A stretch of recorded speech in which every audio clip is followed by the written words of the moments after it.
Tapi ya selalu kita coba fasilitasi. Nah, ini juga banyak masyarakat yang ingin tanya, SN itu ada masa berlakunya nggak? Kalau di obat-obatan kan ada ekspeditnya.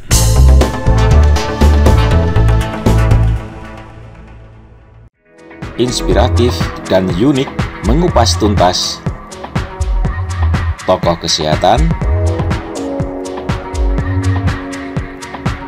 kemandirian obat, obat modern asli Indonesia, dan jamu mendunia.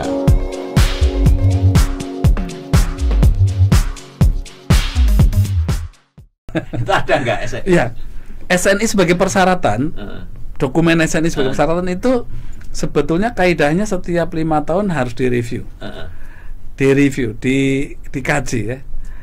Yang untuk mengkaji berarti BSN. Kemudian oleh Komtek juga, Komtek terkait. Ya. Ya, untuk memastikan bahwa dia masih valid dengan standar itu. Masih mutakhir dengan kondisi saat itu. Ya. Ya. Hasil review itu biasanya outputnya bisa, masih relevan. Ya. Bisa. Kalau relevan dilanjutkan. berarti SN itu tidak perlu diperbarui ya. Ya, dilanjutkan. Lanjutkan. Ada sudah nggak perlu nih, udah ada yang teknologinya udah beda. Harus gini. Itu dirubah, dicabut, diganti. Ada yang sebagian perlu dimodifikasi atau direvisi lah tepatnya. Jadi 3 itu juga hasil dari review kita. Kalau ini Mas, misalnya saya punya produk yang sesuai SNI, tiba-tiba BSN ini dikasih harusnya sudah dirubah nih. Kalau pengusaha nggak mau gimana? Misalkan, wah Pak, kalau saya ditambah kosnya tinggi. Kalau tinggi saya nggak bisa jualan karena berarti itu masih relevan dengan kebutuhan user. Kita pertahankan pasti. Gitu. Iya kan, yang utamanya kita memfasilitasi user. Tentu ini tidak mandatori kan? Iya. Kalau sudah mandatori itu urusan kementerian terkait. Iya, kebutuhan mereka apa? Baik. Gitu. Baik. Ya, pasti ada. Mungkin banyak yang belum ada. Belum tersedia SNI-nya ya. Karena saking banyak produk mungkin nggak bisa masuk dalam kategori tertentu tadi ya. Ya. Kalau Mas Kukuh kan badan standar nasional itu di bawah, secara kelembagaan di bawah presiden ya. Mungkin koordinasi dengan Menko Ekuin ya. Dengan atau perindustrian. Dikoordinasikan oleh menteri yang bertugas di bidang riset dan teknologi. Gitu. Mungkin bisa dijelaskan apa sih penugasan dari Pak Presiden atau melalui Menko terkait itu? Sebetulnya kalau menteri yang mengkoordinasikan, karena sekarang Menristek, dulu kan Menristek ya, sekarang Menristeknya kan ikut Dikbud Ristek ya, de jure BSN sekarang dikoordinasikan oleh Mendikbud Ristek ya, sebetulnya. Tapi de facto sebenarnya kegiatan BSN itu lebih banyak karena unsur perlindungan dan daya saing kita dalam tanda petik lebih banyak mendapat bukan arahan ya, mungkin tugas juga ya dari Kemenko Perekonomian ya, untuk melakukan sesuatu ya. Lebih pas ya. Ya, dan kalau ke kementerian sektor seperti perindustrian, pertanian, kelautan, perikanan, energi, sumber daya mineral, KLHK itu sudah pasti. Tapi secara besarnya Kemenko Perekonomian lebih banyak membutuhkan BSN untuk lebih bisa menggerakkan. Bisa diceritakan ke kami semua. Mungkin apa pesan-pesan yang diarahkan atau lebih ke spesifik kan, mungkin kan kalau sekelas Menko kan makro strateginya harus lebih kuat ya. Nah, BSN kan mesti mikro ke internalnya apa kira-kira untuk keperluan nasional ini, Mas? Ya, sebetulnya kalau rencana kerja BSN kan ada dalam renstra 5 tahunan BSN yang disusun dan boleh dibilang disetujui oleh Bappenas. Karena kita harus selaras dengan rencana pembangunan jangka menengah. rencana kerja pemerintah tahunan RKP itu biasanya yang dari kementerian lain, utamanya Kemenko Perekonomian, itu tugas-tugas ad hoc yang kemudian menjadi program terutama dari pemerintah lah. Misalnya sekarang kita sedang membangun ekosistem kendaraan bermotor listrik. Ya, kalaupun itu di BSN belum menjadi prioritas, BSN harus melakukan itu, harus menyediakan SNI-nya. Penanggulangan bencana. Itu kalau saya ingin gali lebih dalam adalah hal misalkan mobil listrik ini yang disiapkan standar nasional oleh BSN itu apa kan mobil itu kan sistemnya complicated yang apa per part atau keseluruhannya tuh.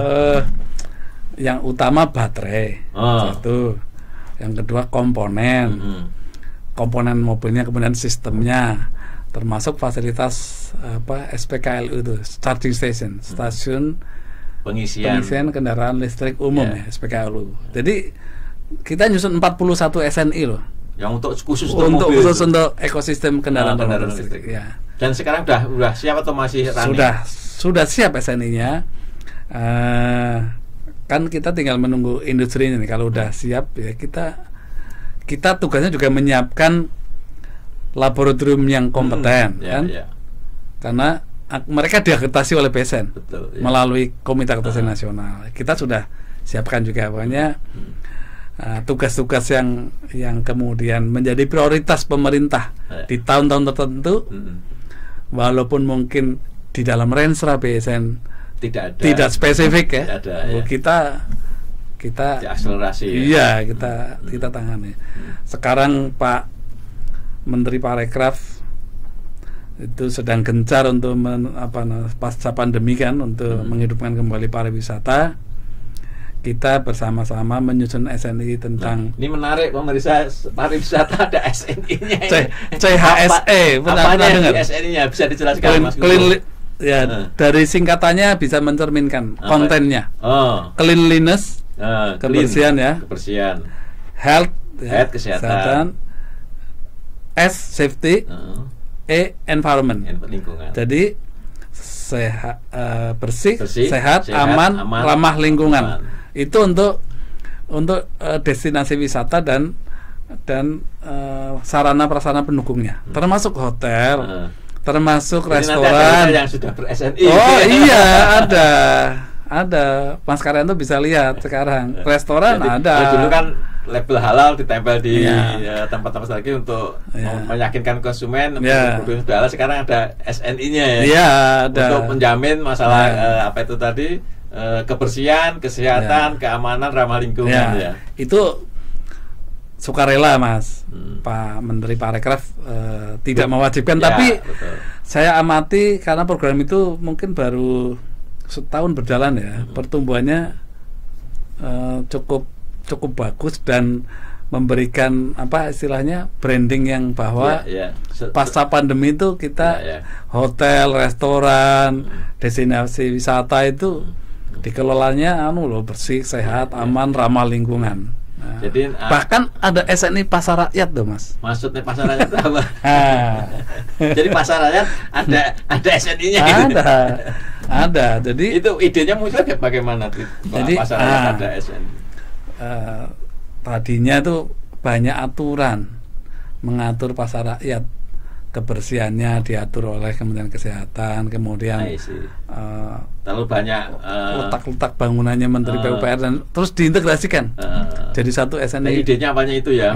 Banyak pihak yang masuk, mungkin nggak efisien ya. Sekarang satu SNI pasar rakyat. Jadi kalau ada pasar rakyat tuh sebaiknya kalau ingin standar mutunya bisa berjalan baik, pelaksanaannya, produknya tuh harus mengikuti standar yang dikeluarkan BSN. Kita sebut pasar rakyat SNI-nya, bukan pasar tradisional. Itu kesepakatan jadi saya kembali justru kalau yang pasar rakyat itu kan insidental ya. Biasanya kalau di Jawa itu jelang-jelang Lebaran atau masa-masa anak sekolah libur. Kenapa justru tidak pasar tradisional yang setiap hari berjualan itu tidak ada SNI-nya? Ya, kemungkinan akan ke sana ya. bukan, kemungkinan kristalisasi dari istilah-istilah yang ada di aturan-aturan yang banyak itu yang dijadikan satu. Kemudian komite teknisnya, kan yang menyusun komite teknis ini, Mas. Oh, ini yang paling pas. Bisa masalah misalkan kebersihan, kesehatan, lingkungan, itu menurut saya juga sehingga nggak bau, limbah yang terbuang. Jadi SNI Pasar Rakyat isinya itu. Bisa juga diduplikat dari situ ke.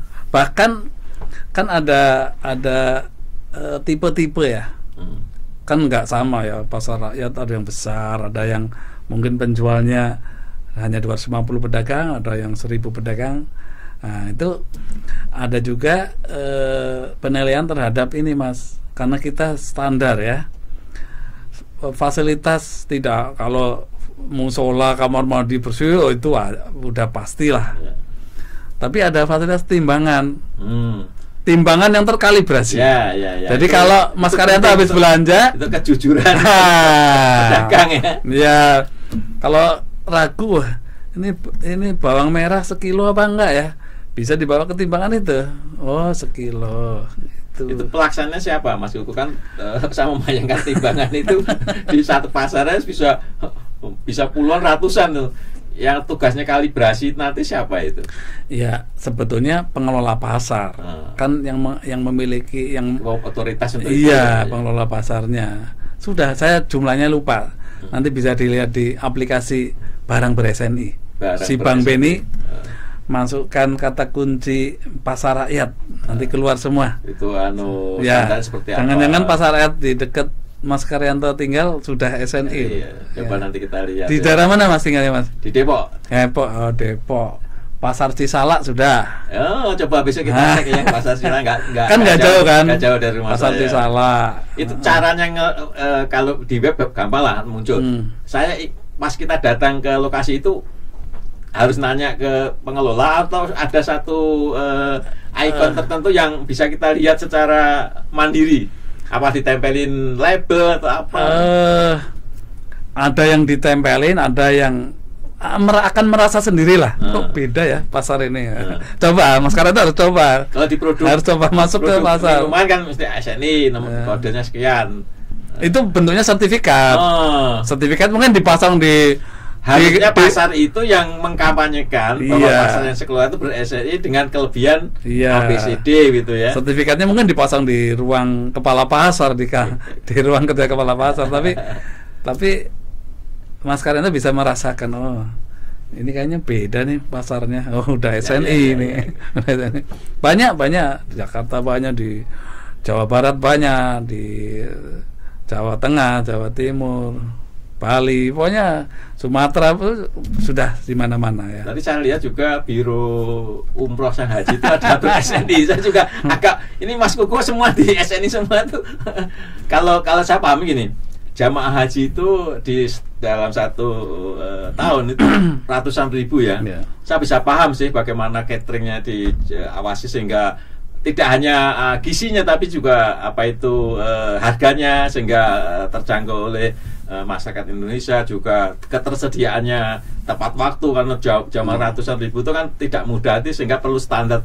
Tapi dulu ceritanya gimana bisa BSN mengeluarkan standarisasi? Ya, sebetulnya saya kembali ke tugas yang diberikan kepada BSN ya oleh undang-undang. Kita diberi tugas mengelola, kita sebut sebagai 3 pilar infrastruktur mutu nasional.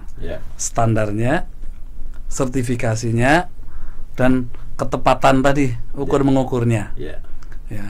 Kalau tadi pertanyaannya lembaga penyelenggara umroh dan haji khusus ya, ONH+ lah zaman dulu ya. Itu persyaratannya tidak menggunakan SNI, Mas.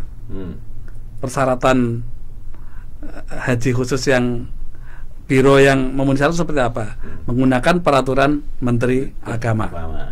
Nah, tetapi untuk memastikan bahwa biro itu memenuhi peraturan Menteri Agama, itu dicek oleh lembaga sertifikasi.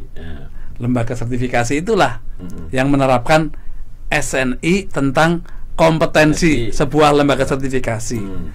Lembaga sertifikasi ini diakreditasi oleh BSN melalui KAN. Tapi kalau yang biro penyelenggara umroh dan haji itu mandatori atau tetap masih voluntary? Mandatori dari Kementerian Agama ya. Yang mewajibkan Kementerian Agama. Ya, karena itu untuk memastikan jamaah haji kita mendapatkan layanan yang terbaik sesuai dengan standar yang ditentukan. Ya kayaknya setelah ada kasus biro umroh apa yang nggak benar, yang tanggung jawab terus Kementerian Agama mengelola dengan tata cara berbeda. Dan tren mungkin 3 tahun terakhir itu banyak kemudian kementerian memerlukan pemastian kompetensi lembaga-lembaga seperti itu melalui akreditasi oleh BSN. Ya. Sistem manajemen anti penyuapan itu ada standarnya. Ada SNI. Itu yang memiliki BSN juga. SNI ISO 37001. Itu ceritanya gimana lembaga kalau bisa dibikinin anti penyuapan itu instruksi presiden. Akan penugasan khusus ya. Bikin presiden memberi instruksi BSN diminta menginisiasi dilakukannya sertifikasi sistem manajemen anti penyuapan berdasarkan standar internasional. Jangan lupa tonton video menarik kami lainnya.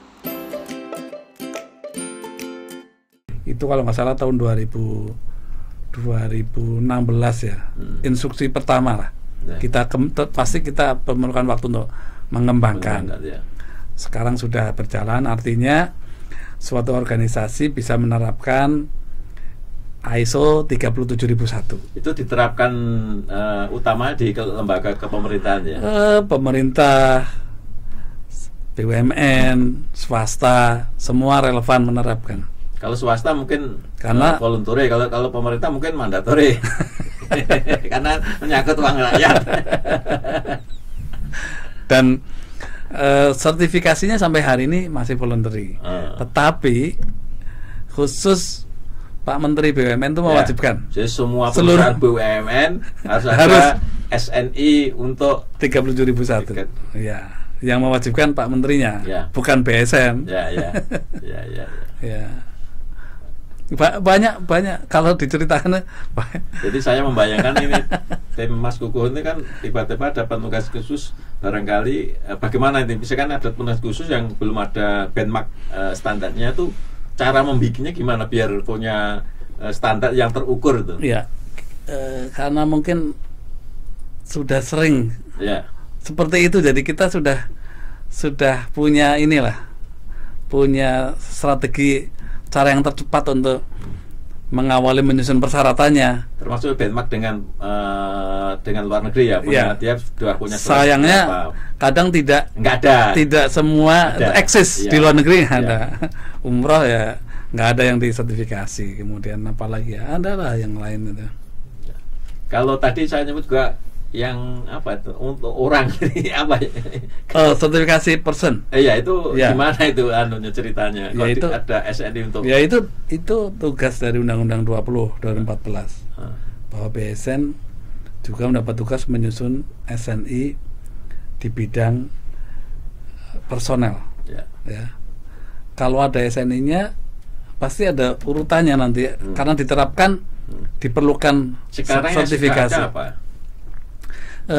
Banyak tapi kita tahu kita ada lembaga yang memang mendapat tugas khusus dari Undang-Undang Ketenagakerjaan ya, Badan Nasional Sertifikasi Profesi, mereka yang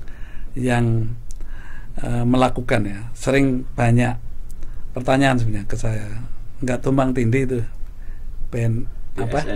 PNSP. Kalau BSN kan hanya membuat standarnya, tidak mengeksekusi pelaksanaannya. Tidak. Tetapi KAN itu mengeksekusi, mengakreditasi kan? KAN-nya yang mengakreditasi. Jadi KAN itu di bawah BSN ya? Enggak juga. Gimana itu posisinya KAN dengan BSN? Jadi KAN itu di dalam Undang-Undang 20 2014 disebut sebagai lembaga non struktural yang mempunyai tugas melakukan akreditasi terhadap lembaga penilaian kesesuaian. Sebenarnya kalau kita buat gambar besarnya itu bagian dari standarisasi nasional juga. Tetapi secara khusus dilepas dilakukan oleh sebuah komite yang membedakan BSN dengan KAN. Kalau BSN kan otoritasnya saya di BSN. Saya minum dulu ya Mas. Silakan.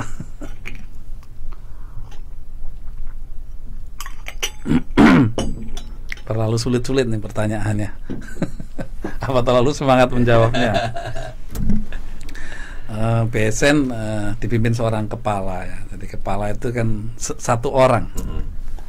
Kalau di KAN namanya ketua, karena di organisasi itu yang tertinggi adalah sekumpulan orang, peer group, orang-orang yang satu level. Jadi kolegial, dipimpin oleh seseorang yang disebut ketua. Dan menurut Kepres pembentukan KAN, ketua KAN dijabat ex officio oleh kepala BSN.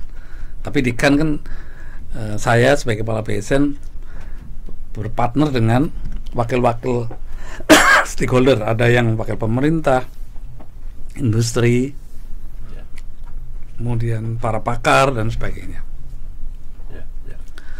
Dan kebutuhan kementerian yang tadi merambah kemana-mana itu tidak semuanya sampai hari ini, belum semuanya persyaratannya kita susun dalam Standar Nasional Indonesia. Beberapa masih menggunakan peraturan menteri, tetapi lembaga-lembaga yang mengeksekusi harus diakreditasi. Jadi kementerian dibantu pemastian kompetensinya oleh BSN melalui KAN. Jadi Permesa Akreditasiat Channel untuk memastikan semua produk, jasa yang kita gunakan, yang kita konsumsi berkualitas, aman dan sehat juga. Saya kira ke depan para pengusaha akan berbondong-bondong karena masyarakat konsumen kita semakin cerdas Mas Kuko ya. Semakin cerdas. Dulu kan mungkin yang penting halal, setelah nggak cukup nih, harus juga berkualitas dan juga sehat, sehingga kalau kita datang ke pasar pun suatu saat juga akan kita pilih pasar yang sudah ber-SNI. Betul, nah, persis. Saya ingin lebih khusus ke personal Mas Kuko ini. Waduh, Mas Kuko ini kan backgroundnya apoteker nih, sementara mengerjakan standar yang kebetulan kami sama kuliah di Gajah Mada itu nggak ada pelajaran tentang standarisasi produk ya. Kalau menguji satu produk, kandungannya apa, kadarnya berapa, kuantitatifnya kita diajari nih. Kita ahlinya. Ya, kalau mungkin standar ini nggak ada. Mungkin Mas Kuko bisa diceritakan bagaimana. Saya dengar-dengar juga Mas Kuko sejak awal ikut merintis proses pendirian BSN ini. Ini cerita yang menarik, khususnya teman-teman yang punya profesi apoteker nih. Iya, saya kuliahnya farmasi dulu ya. Saya apoteker, kemudian nasib atau garis tangan membawa saya ketika lulus. Saya dulu bekerja di laboratorium perikanan. Ya, tapi masih mending lah, masih ada nguji tentang di Direktorat Jenderal Perikanan, Departemen Pertanian. Dulu belum ada Kementerian Kelautan dan Perikanan, masih di bawah Departemen Pertanian. Ya, di situ saya mulai belajar sisi lain ya, bukan hanya farmasi ya. Perikanan, pangan gini. Dan banyak berinteraksi dengan orang-orang yang concernnya beda-beda, tapi semua terkait laboratorium waktu itu. Kemudian pemerintah pada saat itu sudah ada sebuah dewan yang namanya Dewan Standarisasi Nasional. Tapi dewan itu ya semacam dalam tanda petik seperti paguyuban gitulah ya, Mas. Belum struktur dengan baik. Ya, anggarannya nggak ada, tapi embrionya di embrio itu dan saat itu kita bangsa Indonesia tahu bahwa standar ke depan akan penting. Sehingga itu eranya presiden siapa ya? Pak Harto. Oh, masih Pak Harto. Pak Harto. Pak Harto membentuk DSN, menunjuk almarhum Profesor Habibie menjadi ketua. Waktu itu beliau Menristek. Ya, Menristek, kepala BPPT waktu itu kan dua jabatan. Kemudian sekitar tahun 95 gitu, saya sudah jadi pegawai negeri di perikanan. di laboratorium Mas. Ya. Tiap hari ya biasa lah. Uji Nyuci buret, pipet itu biasa. Nyuci Erlenmeyer itu pekerjaan sehari-hari dari zaman praktikum kan kita. Jadi, zaman kuliah. Ini pelajaran di laboratorium masih kepake ya. Oh ya pakai. Cuma subjeknya mungkin tentang ikan. Ya, terus ada tim yang dibentuk lintas departemen untuk menyiapkan pembentukan. Waktu itu sebenarnya pembentukan BSN dan KAN ya. Jadi, belum terpikir akan menjadi satu. Pak Habibie juga. Di DSN ketuanya Pak Habibie, tapi sekretariatnya ada di LIPI. Oh, jadi yang operate-nya Ya. LIPI mungkin Waktu itu ya anggarannya yang dipakai anggaran LIPI. LIPI masih eranya Pak Umar. Wah, sebelum. Oh, belum. Sebelum Pak Umar anggarannya ini. Sebelum, jauh sebelum. Ya. Tahun 95. Terus akhirnya 97 Maret Presiden kedua Pak Harto menandatangani Kepres pembentukan Badan Standarisasi Nasional sebagai sebuah lembaga pemerintah non departemen. Ya, Maret 97. Sampai dari perikanan langsung masuk ke BSN. Iya, karena kan belum ada orangnya. BSN dibentuk. Otomatis tim kerja tadi beberapa dari departemen itu kepala BSN salah satu ya, kalau di swasta mungkin pendirinya. Ya, kepala BSN yang pertama waktu itu ya udah tim itu aja. Pokoknya dimintain. Jadi Mas Kuku habis dari sejak BSN itu berdiri pindah dari perikanan, dari Direktorat Perikanan ke Direktorat Jenderal Perikanan ke BSN. Dari tahun dulu bisa diceritain seperti apa, kan nanti baru ya gedungnya di mana. Dulu itu ruangannya satu direktorat, dulu belum ada istilah apa flexible working space ya. Tapi kita sudah flexible working space karena nggak ada ruangannya.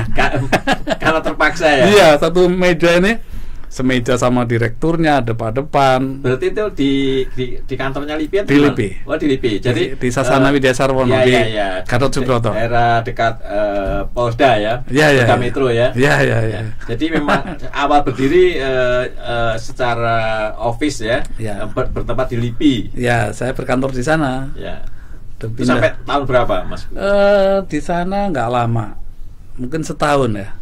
Terus kita pindah ke gedung Manggalawana Bakti, yang dekat DPR ya. Ya, di kemudian kehutanan situ. Ya, karena mungkin itu sudah postur budgetnya sudah ada. Ya, dan dulu kita biasa mengadakan acara itu, acaranya di Manggalawana Bakti sebenarnya. Jadi kita udah pomah lah kalau orang Jawa itu dengan Manggalawana.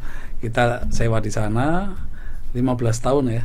Oh, di sana 15 tahun ya. Setelah dari 15 itu. tahun kemudian kita mendapat gedung di Tamrin ya, dulu namanya gedung 1 BPPT, sekarang gedung Menko Marves ya, gedung Menko Marves. Jadi setelah secara kelembagaan bisa diceritakan Mas Kuku sejak kapan apa itu dulu kan namanya baru kan numpang di LIPI, kemudian di Manggala Bakti, itu secara organisasi benar-benar sudah lengkap, sudah apa itu tahun berapa itu? Mungkin 2001 ya. 2001 sudah mulai bisa bergerak lah. Dan saat itu juga kita melakukan reorganisasi karena struktur yang pertama kita kan masih belum bisa punya bayangan ya. Jadi ketika dia sudah beroperasi 3-4 tahun ya BSN itu, kita lakukan reorganisasi, kita perbaiki ininya, pembagian tugas secara struktur, terus kita jalan terus. Tahun 2018 akhir ya reorganisasi lagi kita, karena Undang-Undang 20 mengamanatkan pengelolaan metrologi standar nasional satuan ukuran dalam satu atap di BSN. Tadinya ada sendiri ya. Adanya di LIPI. Terus dimasukin ke BSN. Lokasinya di Puspiptek Serpong ya. Ya, itu dimasukkan. Jadi sekarang 3 pilar infrastruktur mutu. Jadi infrastruktur itu ada infrastruktur mutu loh Mas, bukan hanya infrastruktur fisik ya. Ya. Infrastruktur mutu nasional, pilar standar, pilar sertifikasi, pilar ukur mengukurnya sekarang semua ada di dalam BSN. Ya. Kalau tadi Mas Kukon backgroundnya apoteker nih, waktu di perikanan sih ansik menurut saya sih so-so lah, biasa uji kualitas kan udah biasa dikerjain di waktu kuliah lah. Apakah setelah pindah ke BSN ini juga pekerjaannya related sama yang waktu di perikanan atau berubah signifikan setelah di BSN? Pasti berubah. Ya. Apa perubahannya? Kan dari apa aja diurusi SNI itu A sampai Z. Jadi dulu belajarnya gimana? Cangkul aja ada SNI-nya, cangkul. Dulu belajarnya Mas Kuku gimana? Mulai ya learning by doing kan. Dari uji lab itu kan ada metodenya, ada standarnya, itu ada rujukannya, kemudian tiba-tiba beralih membuat standar banyak produk bahkan ribuan kategori tadi. Ya, tantangannya banyak, apalagi awal BSN berdiri kan belum. Kalau sekarang mungkin gampang, udah ada Google. Ya, tidak googling. Dulu itu fax aja masih sedikit. Fax loh. Yeah. Fax. Wartel lah kita kalau mau nge-fax ke wartel ya. Wartel. Fax loh. Ya kita berbekal referensi-referensi yang ada. Kadang kan ada yang ditugaskan ke luar negeri, pulang bawa leaflet apa, brosur apa, kita baca, akhirnya kita bisa seperti sekarang. Dan sekarang BSN itu juga mendapat bonus demografi karena sebagian besar tuh generasi muda yang berada pada produk dan mereka ada dalam usia emas ya. Untuk mereka benar-benar memantapkan dedikasinya, komitmennya untuk membangun bangsa melalui standarisasi. Ini Mas Kuku kan sudah ikut dari awal ya, sudah usianya BSN 26 tahun tahun ini kan ngikutin dari awal tuh. Pernah nggak mengalami titik-titik kritis yang tanda kutip menyulitkan dalam banyak hal lah? Apakah itu karena penugasan yang luar biasa, mendadak, atau apalah yang bisa diceritakan ke kita? Mungkin lebih kepada kondisi masyarakat yang awareness-nya belum ini ya, tentang standar itu apa, pentingnya apa. Bahkan awal-awal ya, awareness ke departemen-departemen yang notabene sebenarnya mereka harusnya menjadi pemanfaat atau beneficiary dari standar kan. Kalau di benak saya sebagai konsumen tuh memang saya kenal SN itu sejak ada kasus helm karena helm sendiri kan dulu kan orang pakai kan males kan karena ya merepotkan, tapi setelah udah helm merepotkan sekarang harus beli yang SNI. Itu melekat sekali itu image SNI itu betapa penting kan untuk melindungi keselamatan kita. Ya, jadi membangun atau meningkatkan awareness masyarakat tentang pentingnya standar ini yang PR yang tidak akan pernah berakhir.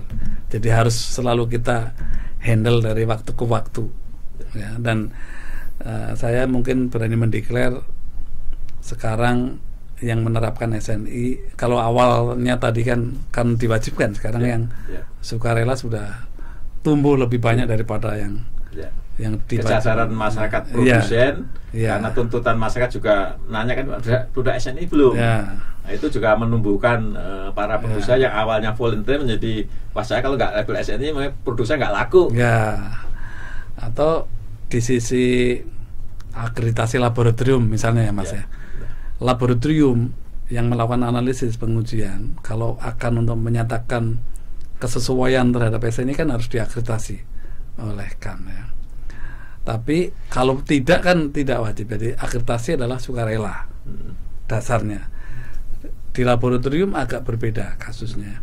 Sekarang nggak ada lagi masyarakat yang ingin mengujikan produknya yang mau datang ke lab yang tidak diakreditasi. Jadi ketika mereka datang, dia punya membuat apalah produk, datang ke lab Mas Karyanto misalnya, labnya sudah akreditasi belum? Walaupun nggak tahu akreditasi itu apa. Yang penting syaratnya diajukan. Kalau nggak akreditasi, saya mau ke lab yang lain.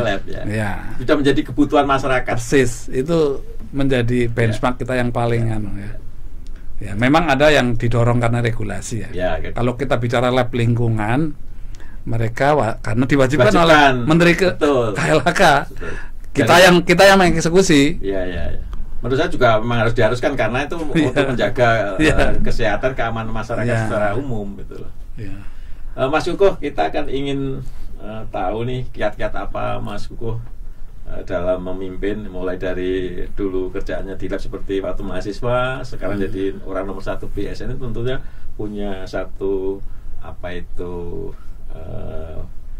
kata-kata kunci, atau kalau bahasa orang Jawanya tuh pitutur.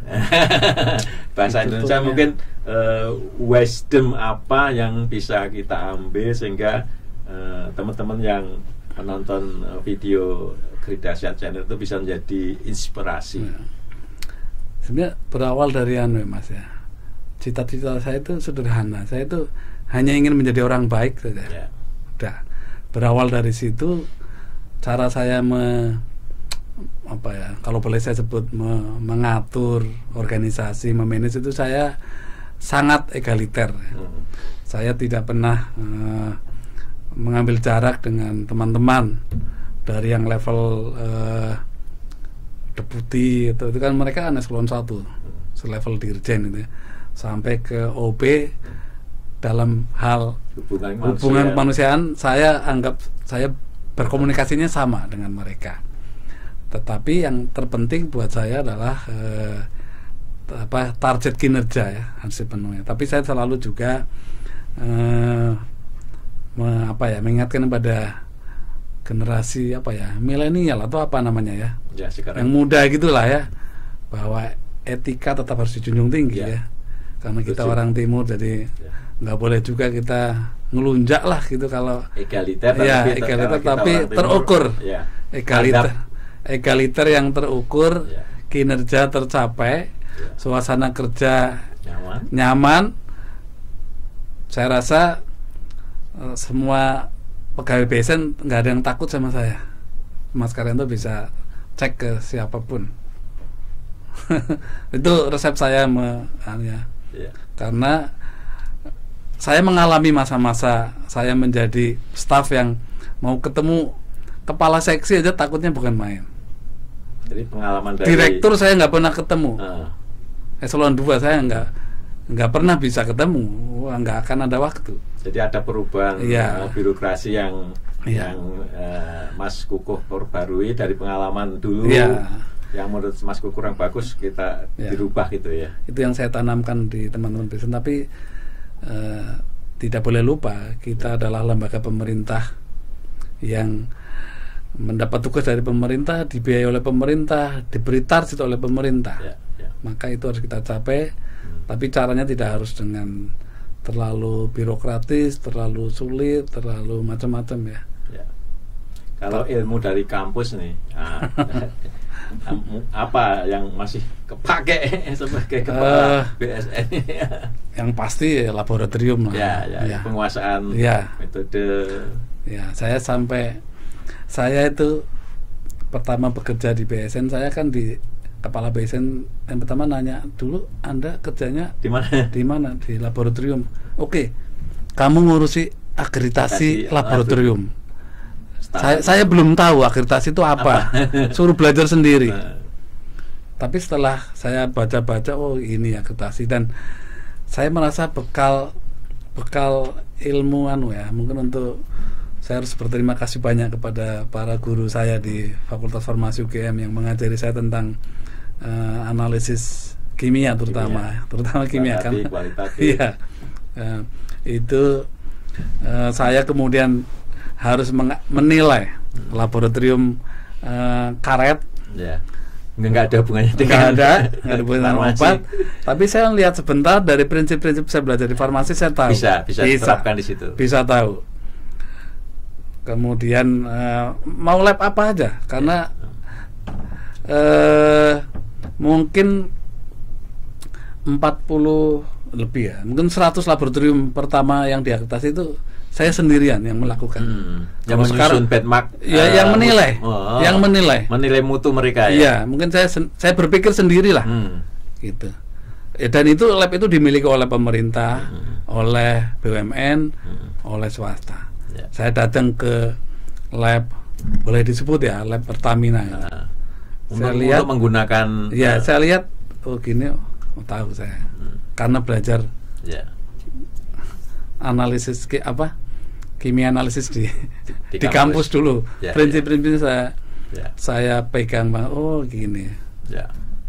Tahu. Nah, ini modal yang ya kalau sekarang saya sudah tidak terlalu sering mengunjungi laboratorium. Kadang saya ketinggalan update lah, ada alat yang lebih baru, tapi saya berusaha tahu itu pakai apa. Karena kalau ada 2 laboratorium menguji barang hasilnya beda,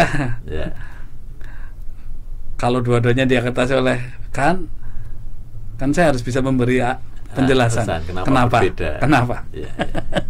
Menarik sekali perbincangan kali ini, rekan-rekan akreditasi di seluruh Indonesia. Sebelum kita akhirin pertemuan kami, mungkin Mas Kukuh bisa sampaikan closing statementnya, boleh tentang BSN, boleh tentang masalah apa itu motivasi. Karena terus terang aja kami dari Fakultas Farmasi tentunya, terutama dari Gajah Mada juga bangga karena alumni kami bisa menduduki posisi yang bukan kemampuan dasar utamanya di kampus. Itu pasti ada usaha-usaha yang luar biasa, melelahkan, dan juga kesabaran, dan sudah dilalui luar biasa oleh Mas Kukuh. Silakan Mas Kukuh, closing statement. Ya, saya lebih kepada standar ya, pentingnya standar, karena tanggung jawab saya sebagai kepala BSN ya.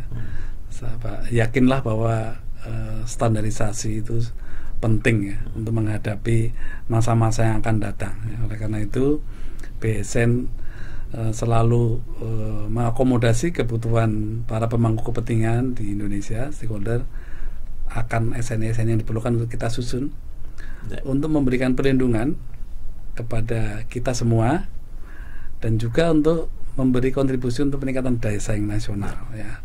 Yakinlah itu salah satu resep yang harus kita lakukan. Kalau tidak, saya rasa kita bisa ketinggalan lah dari negara-negara lain di era kompetisi yang semakin berat ya. Memang tidak mudah, tetapi hanya itu caranya ya, kalau kita bisa mau maju. Jadi untuk daya saing produk kita ke ekspor, salah satunya pemenuhan standar yang related dengan standar kualitas di negara tujuan ekspor itu menjadi sangat-sangat penting ya. Kan ada yang bilang katanya setelah kalau transaksi ekspor atau transaksi dalam negeri lah, bahasa kedua, pertama kan deal masalah harga, yang kedua pakai standar apa, mutunya gimana. Berarti standar itu penting. Sudah menjadi kebutuhan pokok kehidupan sehari-hari di masyarakat dunia. Dan itu juga yang saya tanamkan ke teman-teman di BSN, generasi muda, dan juga partner BSN, next generation-nya Indonesia ya, karena mereka sekarang sedang menimba ilmu di kampus-kampus. Kedepan kan mereka sedang belajar di sekolah-sekolah menengah, mereka lah yang akan memegang kendali ya. Pimpinan 2045 Indonesia emas ya mereka. Ya, mudah-mudahan. Terima kasih Mas Kukuh Ahmad, Kepala Badan Standarisasi Nasional. Demikian perbincangan kami, kabar rekan-rekan akreditasi channel di seluruh Indonesia. Saya Karyanto pamit diri. Tetap jaga kesehatan. Ayo sehat Indonesia.